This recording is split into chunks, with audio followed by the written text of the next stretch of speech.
Hey guys, welcome back to nursing Rani blog. तो आज का ब्लॉग फिर से मैं इन्फॉर्मेटिव वीडियो के साथ में मिल रही हूँ। और आज तो कुछ ज़्यादा ही बारिश हो रही है, क्या ही बताऊँ। तो छोड़िए ये सब, वो बारिश होने दीजिए और मैं तो अपना काम करूँगी, आप लोग के लिए इन्फॉर्मेशन वीडियो लेके आऊँ।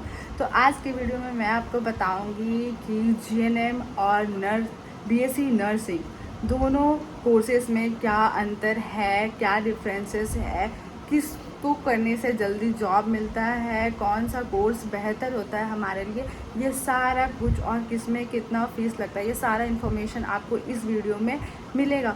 तो वीडियो को स्टार्ट होने से पहले ही लाइक कर दीजिएगा अच्छी लगे तो, और बेल आइकन को अगर प्रेस नहीं किया है तो प्रेस कीजिए, सब्सक्राइब कीजिए, शेयर कीजिए, क्योंकि आप लोग मेरे वीडियोस देख रहे हो, मतलब बहुत ज़्यादा व्यूज़ कम आ रहा है। मैं आप लोगों के लिए इतनी मेहनत कर रही हूँ फिर भी। तो चलिए ये सब तो बात की बातें हैं, चलिए वीडियो स्टार्ट करते हैं। जैसे कि आपको पता होगा, जीएनएम और बीएससी नर्सिंग दोनों ही नर्सिंग कोर्सेज है। तो दोनों में क्या डिफरेंसेस है मैं आपको बताती हूँ। जीएनएम डिप्लोमा कोर्स है, जो कि 3 साल का कोर्स होता है, 3 साल का ड्यूरेशन कोर्स है। और जो हमारा बीएससी नर्सिंग कोर्स है, ये भी एक नर्सिंग कोर्स ही है, लेकिन ये डिग्री कोर्सेज है, जो 4 साल का ड्यूरेशन होता है इस कोर्स को कंप्लीट करने में। तो ये सबसे बड़ा डिफरेंसेस है, ये डिप्लोमा कोर्स है और ये ग्रेजुएट डिग्री कोर्स है। तो अगर आप बीएससी नर्सिंग करेंगे तो आप ग्रेजुएट लेवल के हो जाएंगे, और अगर आप जीएनएम कोर्स करेंगे तो डिप्लोमा डिग्री आपको मिलेगी। तो अब बात करते हैं कि दोनों ही कोर्सेज में करने के लिए आपका क्वालिफिकेशन क्या होना चाहिए। तो first of all, GNM course करने के लिए आपको 12th में कोई भी स्ट्रीम हो, साइंस, कॉमर्स या आपका आर्ट्स, कोई भी सब्जेक्ट, लेकिन कंपलसरी इंग्लिश सब्जेक्ट होना चाहिए, जिसमें आपका 55% मार्क्स होना चाहिए। तभी आप इस फॉर्म को अप्लाई कर सकते हैं या जीएनएम कोर्स को कर सकते हैं। लेकिन कुछ प्राइवेट कॉलेज में अगर आपका इंग्लिश में 45% मार्क्स है तो भी आप लोग को ले लिया जाता है। अब बात करते हैं बीएससी नर्सिंग कोर्स के बारे में, जो कि आपका ग्रेजुएट डिग्री कोर्स है, लेकिन इसमें आर्ट्स, कॉमर्स और जो भी आर्ट्स कॉमर्स के वाले जो सब्जेक्ट वाले स्ट्रीम वाले होते हैं वो इस कोर्स को नहीं कर सकते।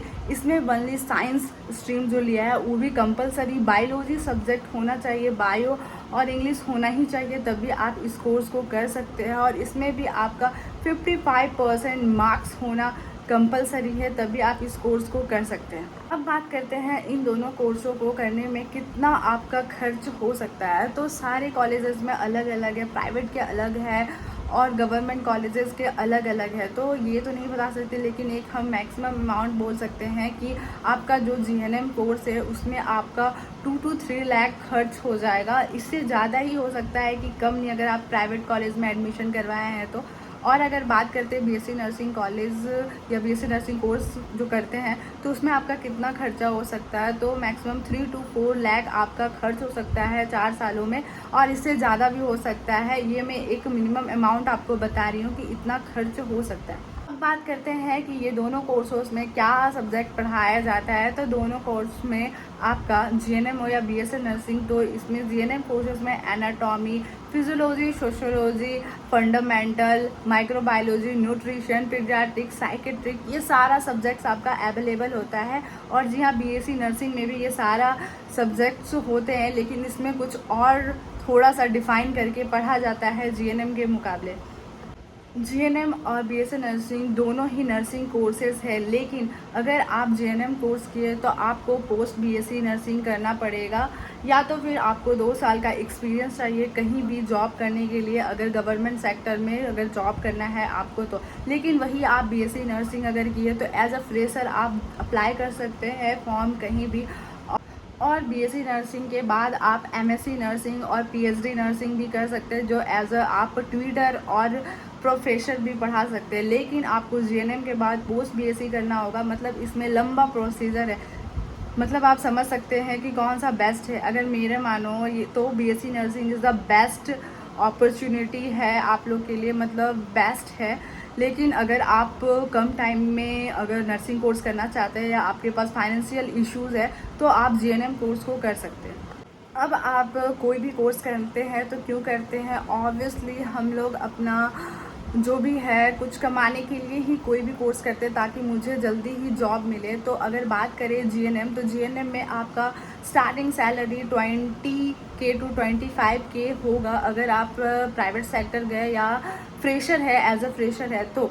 और अगर आपका एक्सपीरियंस है उसके हिसाब से आपका सैलरी इंक्रीजमेंट भी होगा एंड आप किस सेक्टर में जॉब करें ये ज़्यादा इंपॉर्टेंट।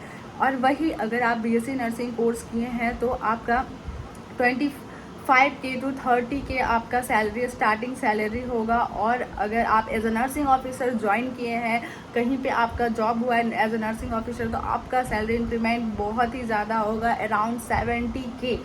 तो is a best option in the BSc nursing.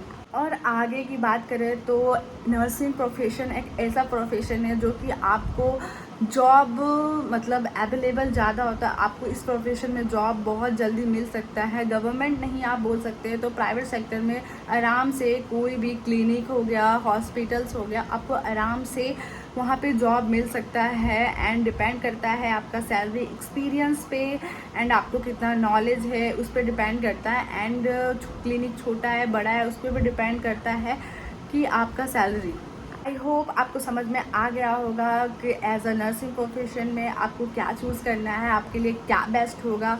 तो आपको जो अच्छा लगे आप वो कोर्स कर सकते हैं, कोई भी कोर्स ख़राब नहीं होता। लेकिन मैं एक एडवांटेज और डिसएडवांटेज आप लोग को बता दी ताकि आपको आइडिया मिल सके चूज़ करने के लिए, क्योंकि मेरे टाइम में ऐसा कोई ऑप्शन नहीं था कि मुझे कोई समझाया और मुझे इतना आइडिया नहीं। और एज रियली बताऊँ तो मुझे इंटरेस्टिंग भी नहीं था नर्सिंग में, इसलिए मैं सोची आप लोग के लिए यूज़फुल वीडियो लेके आऊँ। तो मिलते हैं नेक्स्ट वीडियो में, तब तक के लिए बाय बाय।